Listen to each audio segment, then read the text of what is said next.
Hello stockian, मैं हूं Mohit Pathak, founder Stockia and thank you for watching this video. और अगर आपको वीडियो अच्छा लगे तो आप लाइक करिएगा और चैनल को सब्सक्राइब करके अपने दोस्तों के साथ भी शेयर कर दीजिएगा।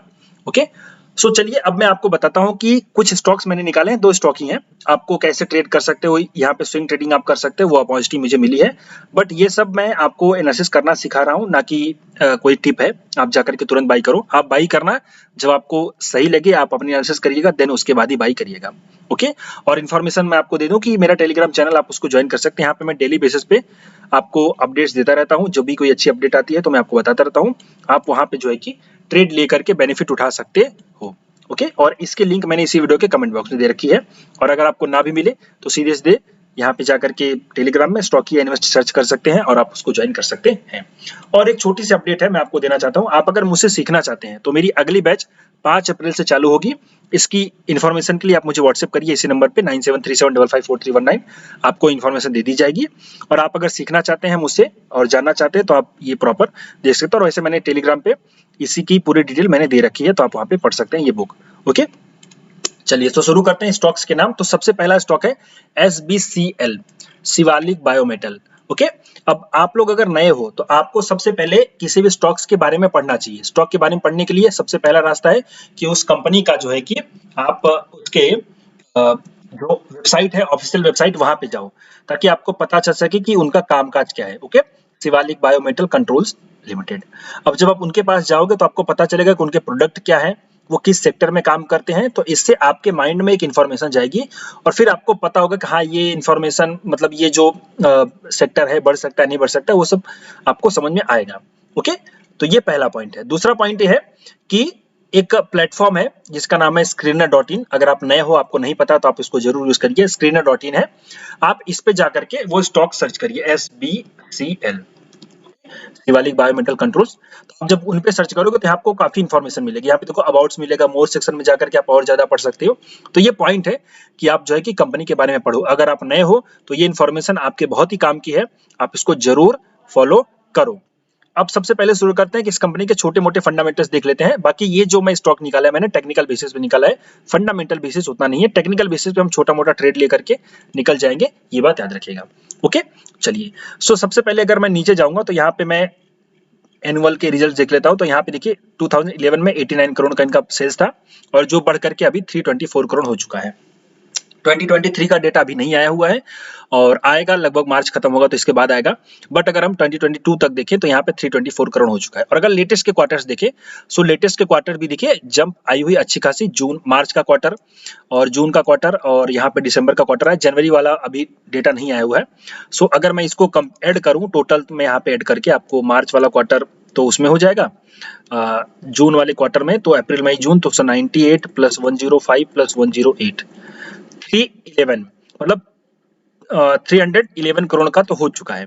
ओके, सो 311 करोड़ का यहाँ पे आ चुका है। इसका मतलब जो है कि नेक्स्ट क्वार्टर जो आएगा वो मतलब ये जो दिसंबर के बाद जनवरी फरवरी मार्च वाला क्वार्टर होगा वो अच्छा ही आएगा और ये ऑल द वे पिछले साल के उसको जंप कर जाएगा, ये चीज क्लियर है। ओके, सो इस साल भी जो आपका ईयरली रिटर्न आने वाला है, इनका जो सेल्स आने वाला अच्छा आने वाला है। सो ये बात यहाँ पे याद रखिए।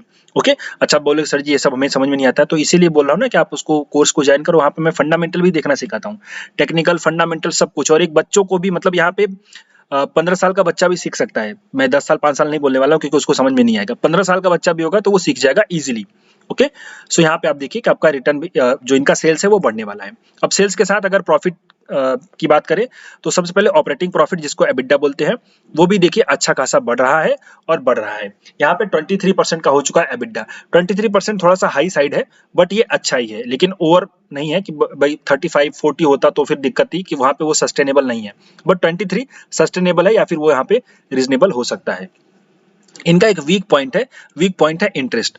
तो ये जो इंटरेस्ट है थोड़ा सा ज्यादा दे रहे हैं, बट 3 करोड़ का इंटरेस्ट है। और अगर मैं फाइनल इनका पैट निकालूं तो नेट प्रॉफिट यहाँ पे प्रॉफिट आफ्टर टैक्स जो कि 52 करोड़ का हो चुका है। सो 52 करोड़ का पैट मतलब ठीक ठाक है। वहां पे 3 करोड़ का ये अंडर इंटरेस्ट दे रहे हैं तो अच्छी बात है। बट यहाँ पे देखिए थोड़ा सा कंपनी ने एक बार ट्राई किया था कम तेज करने का, बट हुआ नहीं। ओके, 3 करोड़ पे अभी लटके हुए हैं, ये चीज याद रखिए। सो पैट के सामने जो इंटरेस्ट है थोड़ा सा नेग्लिजिबल है, बट ये फिर भी है हाई। ओवरऑल हम इसको एक तरीके समझेंगे न्यूट्रल है, न्यूट्रल टू बुलिश। ओके, जो न्यूट्रल टू बुलिश। अब थोड़ा सा देख सकते हैं रिजर्व एंड सरप्लस, तो रिजर्व इनके पास 213 करोड़ का है और जो इनकी बोरोइंग है 67 करोड़ की है, वो इसीलिए इंटरेस्ट वो लोग दे रहे हैं। ओके, कैश फ्लो में देखें तो कैश फ्लो जो इनका है, नेट कैश फ्लो थोड़ा सा नेगेटिव है, यहाँ पे एक बार पॉजिटिव हुआ था, बट ये आई थिंक इसको सस्टेन कर लेंगे। और यहाँ पे अगर हम देखें गोरे आए हुए हैं कि नहीं, तो गोरे यहाँ पे थोड़े से गोरों ने एंट्री करी हुई है। ओके, तो ये एक फंडामेंटल चेक होता है जो कि मैं करता हूं आपके लिए। अब चलते हैं टेक्निकल में। तो टेक्निकल में सबसे पहले मैं इसके मंथली चार्ट ओपन कर लेता हूं। तो मंथली चार्ट में अगर आपको ओपन करके दिखाऊं, ये आप देखिए यहाँ पे स्टॉक जो है ये बुलिश ट्रेंड में है और ये नीचे जाकर के थोड़ा सा यहाँ पे साइडवेज हो रखा है। ओके, अब ये साइडवेज हो रखा है तो ये जो ट्रेंड माना जाएगा, ये यहाँ पे तो बुलिश था 1 सितंबर 2020 तक और फिर उसके बाद साइडवेज है। तो अब यहाँ पे हमें करना क्या चाहिए, तो ये थोड़ा सा रिट्रेस कर रहा है। हम बाई करेंगे जब इसमें फर्दर बुलिशनेस होगी तब। उसके बाद वीकली चार्ट अगर देखें तो वीकली चार्ट भी वही आपका बता रहा है ये चीज। ओके, अब अगर वीकली चार्ट में देखो तो वीकली फ्लैग एंड पोल भी यहाँ पे बना हुआ है, इसको आप थोड़ा सा यहाँ पे देखिए। जो लोग नए हैं वो सब चीजें नोट करते जाओ क्योंकि ये बहुत जरूरी है आपके लिए। ओके, सो वीकली में फ्लैग एंड पोल भी बना है, उसके बाद यहाँ पे रिटेस्ट हो रहा है। तो और यही पॉइंट है, इसीलिए मैं यहाँ पे आपको याद करवा रहा हूँ कि आपको इसको देखना चाहिए या फिर थोड़ी बहुत छोटी मोटी पोजीशन बनानी चाहिए। सो यहाँ पे देखो वीकली में फ्लैग एंड पोल बना रहा है, फ्लैग एंड पोल में ट्रेंड लाइन का रिटेस्ट कर रहा है और इसी जगह पे आपका सपोर्ट इसी के पास बना हुआ है। तो ऐसे जब भी अपॉर्चुनिटी मिले तो आपको ट्रेड कैसे करना चाहिए मैं आपको वो बताता हूँ। ओके, सो इसमें आपको ट्रेड कैसे करना चाहिए, तो सपोर्ट के पास आने पे आपको बाई करना चाहिए, लेकिन आपको स्टॉप लॉस वहां पे कंपलसरी फिर रखना पड़ेगा। तो आपका जो स्टॉप लॉस होगा वो होगा सीधे सीधे जो आपका सपोर्ट बना है ना उसी का लो। ओके, बट अब मैं आपको एक थोड़ा सा एडवांस टॉप बताता हूं। ये तो मैंने आपको बता दिया जो जनरल रूल है, मैं आपको अपना एडवांस तरीका बताता हूं। आपको क्या करना है, सीधे सीधे डेली टाइम फ्रेम पे चले आना है और आपको इसमें वेट करना है।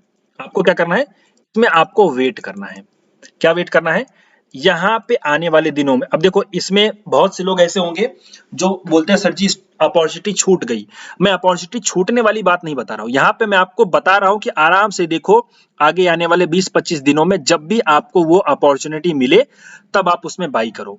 ये बेस्ट तरीका होता है मेरे हिसाब से, क्योंकि वहां पे आपके पास स्टॉप लॉस होता है, स्टॉप लॉस छोटा होता है और आपके पास कॉन्फिडेंस होता है कि नहीं ये हो सकता है, अगर ऊपर जाएगा तो अच्छी बात है, स्टॉप लॉस भी हो जाएगा तो छोटा स्टॉप लॉस होगा। ये मैं आपको बता रहा हूँ। ओके, और अब इसमें करना क्या चाहिए, तो सिंपली आपको क्या करना है, अपॉर्चुनिटी आपकी मिस नहीं होगी, आपको देखना है। यहाँ पे सिंपली आप देखो कि इन सब एरिया में अगर कभी भी कहीं भी जो कि आपका शुरू हो रहा है, मैं आपको यहाँ पे बता दे रहा हूँ, ये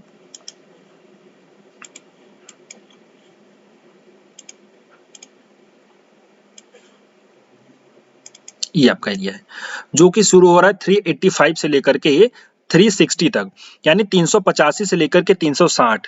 इसके बीच में कहीं भी आपको एक दिन बुलिश इंगल्फिंग या फिर एक मॉर्निंग स्टार मतलब एक दोजी बनेगी, उसके बाद बुलिश इंगल्फिंग बनेगी। ओके, या फिर एक नॉर्मल बेरिश कैंडल होगी, उसके बाद बुलिश इंगल्फिंग बनेगी। ये कोई भी इनमें से कोई भी रिवर्सल का पैटर्न मिले तो आप इसको बाई कर लेना या फिर वहां पे आपको बाई करना चाहिए। ओके, कर लेना ये मैं आपको नहीं बता, मैं टिप्स नहीं दे रहा हूं, मैं आपको समझा रहा हूं कि आपको बाई कर लेना चाहिए। तो वहां पे आप उसको बाई कर सकते हो। पॉइंट ये होगा कि वहां पे जब जो आपका दोजी कैंडल का लो अगर लो है, मतलब ज्यादा लो दोजी वाला है, तो वो आपका स्टॉप लॉस हो जाएगा। या फिर अगर जो बुलिश इंगल्फिंग बना है उसका लो दोनों में से कोई भी, जैसे देखो दोजी वाला हो गया तो दोजी का लो यहाँ पे है और बुलिश इंगल्फिंग का लो यहाँ पे है, सो दोनों में से जिसका लो सबसे नीचे होगा वो आपका स्टॉप लॉस हो जाएगा और आपका टारगेट सीधे सीधे बन जाएगा। पहला टारगेट 460 वाला और दूसरा टारगेट 500 वाला बन जाएगा। ये आप ट्रेड यहाँ पे ले सकते हो SBCL में। तो समझ में आ गया, मैं फिर से रिपीट कर देता हूँ। पॉइंट ये है कि स्टॉक जो है बुलिश हो चुका है, कोई दिक्कत नहीं है, नीचे आ रहा है, रिटेस्ट कर रहा है। सो इन सब जगह पे जहां भी आपको बुलिश अपॉर्चुनिटी मिलेगी वहां पे आपको ट्रेड करना है और ये डेली टाइम फ्रेम पे आपको देखना है। अब डेली टाइम फ्रेम पे कैसे देखोगे, जैसे ये देखो यहाँ पे एक बुलिश इंगल्फिंग का पैटर्न बना हुआ है, ये बना हुआ है, ये भी बना हुआ है, तो ऐसे पैटर्न होते हैं बुलिश इंगल्फिंग के। और ये देखो ये थोड़ा सा इसमें बीच में बताता हूँ, ये एक ये वाली कैंडल और एक ये वाली कैंडल, तो ये जो है ये मॉर्निंग स्टार का पैटर्न है। तो इन दोनों में से कोई भी एक पैटर्न यहाँ पे बनेगा तो आप बाई कर लोगे। यहाँ पे आपके पास स्टॉप लॉस भी होगा भाई, उसके बाद हम एंट्री करेंगे और उसका लो स्टॉप लॉस, तो स्टॉप लॉस डिसाइडेड होगा और टारगेट हमें पता है 460, 480, 500 का आपका टारगेट मिल जाएगा। तो ये शिवालिक बायो मेटल्स में आपका बनेगा, इसमें आप ट्रेड कर सकते हो, SBCL इसका नाम है। क्लियर कट एनालिसिस अच्छी लगी हो तो चैनल को लाइक करिएगा और सब्सक्राइब करके दोस्तों के साथ शेयर भी कर दीजिएगा। अब अगला स्टॉक जो है उसको बात मैं कर लेता हूं। अगला स्टॉक है टारमेट। ये मैंने अपने स्टूडेंट्स को और अपने क्लाइंट्स को काफी दिनों पहले दे रखा था, टारमेट। ओके, और टारमेट काफी बुलिश है। मैंने अपने स्टूडेंट्स को आई थिंक यहाँ पे दिया हुआ था, जो कि है 63। यस, 63 के लेवल पे मैंने अपने स्टूडेंट्स को बताया था। एक बार मैं चेक कर लेता हूँ क्या मैंने यहाँ पे भी आपके साथ अपडेट करी थी शेयर। हो सकता है मैंने की हो, नहीं भी हो सकती, क्योंकि नहीं की थी। क्योंकि कुछ चीजें ऐसी होती हैं जो सिर्फ स्टूडेंट्स के लिए हैं और क्लाइंट्स के लिए है, तो थोड़ा सा आप वहाँ पे देख सकते हैं। ओके, और अब फिर से वही आपका टारमेट अच्छा स्टॉक है। सबसे पहले इसका एक बार फंडामेंटल चेक कर लेते हैं। सो TARMAT, तो टारमेट लिमिटेड, सबसे पहले तो ये जानो कंपनी करती क्या है, तो इंफ्रास्ट्रक्चर की कंपनी है। और आपको पता है कि बजट के हिसाब से जो कैपिटल एक्सपेंडिचर हो रहा है वो बजट को ज्यादा फोकस, मतलब बजट में ज्यादातर इंफ्रास्ट्रक्चर पर फोकस दिया जाएगा, जो कि हमारी करंट गवर्नमेंट है वो इंफ्रास्ट्रक्चर पे ज्यादा फोकस करती है। ओके, छोटा सा अगर हम देखें 179 करोड़ की कंपनी है, इंफ्रास्ट्रक्चर की कंपनी है, तो यहाँ पे थोड़ा सा इनके पास डेट भी रहेगा, क्योंकि हैवी एसेट बिजनेस है। यहाँ पे इनको पहले इन्वेस्टमेंट करनी होती है, फिर बाद में गवर्नमेंट से रिइंबर्समेंट मिलता है, तो ये चीज आप याद रखो। ओके, आरओई देखें तो आरओई जो है 5% का है, ठीक ठाक ही है, मतलब 5% का रिटर्न अगर आ रहा है तो ठीक ठाक है। आरओसी देखें तो 4.6 का है, दोनों ही मतलब बहुत ज्यादा डिफरेंस नहीं है दोनों में। और करंट प्राइस जो है 83 की है, आज के दिन इसने हाई लगाया था। ओके, और डिविडेंड नहीं दे रही है, फेस वैल्यू 10 रुपीज का है। अब अगर मैं नीचे आपको चलूं, सो कंपनी के थोड़े से, इनका तो क्वार्टर नहीं देखना चाहिए, किसी भी इंफ्रास्ट्रक्चर कंपनी का आपको क्वार्टरली नहीं देखना चाहिए, क्योंकि क्या होता है किसी किसी क्वार्टर में ऑर्डर मिल गया तो उनका रिटर्न मतलब प्रॉफिट अच्छा मिल जाएगा। ईयरली आपको देखना चाहिए ताकि आपको समझ में आ सके। सो ईयरली में देखो यहाँ पे, सो 233 और वहां से थोड़ा सा 170 और यहाँ से 162, तो मतलब जो इनका ईयरली जो है वो थोड़ा सा सेल्स घट रही है, सेल्स इनकी थोड़ी सी घट रही है, ये थोड़ा सा एक नेगेटिव फैक्टर है। बट मैंने कहा कि मैं जो स्टॉक्स निकाला वो टेक्निकल बेसिस पे है, सो हम टेक्निकली पे ट्रेड करके निकल लेंगे, ये बात याद रखिए। हो सकता है आगे चल के, चूंकि ये मैंने बताया ना बिजनेस भी वैसा ही है, तो यहाँ पे थोड़ा बहुत हो सकता है कि ऐसी चीजें आ जाए, हो सकता है इनके ऑर्डर्स मिले आगे चल के बेनिफिट हो जाए, क्योंकि डेली टाइम फ्रेम पे बुलिश है, तो ये चीज याद रखिए। सो सेल्स सेटिस्फाइड नहीं है, एबिटा भी सेटिस्फाइड नहीं होगा जब सेल सेटिस्फाइड नहीं है। तो डेट देखें तो डेट इनके पास वही है, 2 करोड़ का डेट है, और पैट इनका जो है 5 करोड़ का पैट आ रहा है। ओके, तो जो यहाँ पे लॉस थी कंपनी थोड़ी सी सस्टेन करी, फिर उसके बाद प्रॉफिट में आ रही है, तो ये भी एक फैक्टर है कि यहाँ से बुलिश है, बट ये टाइम आई थिंक बहुत पुराना है, तो यहाँ से खास मतलब नहीं निकलेगा। ओके, अब मैं आगे चलूं, देखिए गोरे आए हुए हैं कि नहीं। सो FIS की अगर बात करें तो FIS यहाँ पे नहीं है। सो फंडामेंटल उतना सही नहीं है, बट टेक्निकल पे ये सही लग रहा है, क्योंकि मैंने यहाँ पे आपको ऑलरेडी दे रखा था मैंने स्टूडेंट्स को अपने, सो वहां से ऑलरेडी इनको प्रॉफिट हो रहा है, बट अभी भी यहाँ पे जान बाकी है, ये चलने की पॉसिबिलिटी इसमें अभी भी ज्यादा है। तो सबसे पहले मंथली टाइम फ्रेम पे चले। मंथली टाइम फ्रेम पे अगर मैं देखूं यहाँ पे, तो स्टॉक जो है बुलिश है, और यहाँ पे वॉल्यूम देखेंगे तो वॉल्यूम भी बढ़ रही है, और ये एक तरीके से वही मंथली का फ्लैग एंड पोल टाइप का पैटर्न बना करके उसका क्रॉस, मतलब उसका एक तरीके से ट्रेंड लाइन का ब्रेकआउट देकर के ऊपर जा रहा है, तो ये बुलिश ने यहाँ पे, अगर यहाँ पे देखते तो वो ज्यादा आपके लिए बेनिफिशियल था, और वहां से देखिए कितना अच्छा यहाँ पे मूव मिल चुका है। अब अगर मैं वीकली की बात करूं तो वीकली में भी वही चीज बुलिश है, यहाँ पे आप वीकली में भी देख सकते हैं। ओके, अब आपको इसको ट्रेड कैसे करना है, तो इसको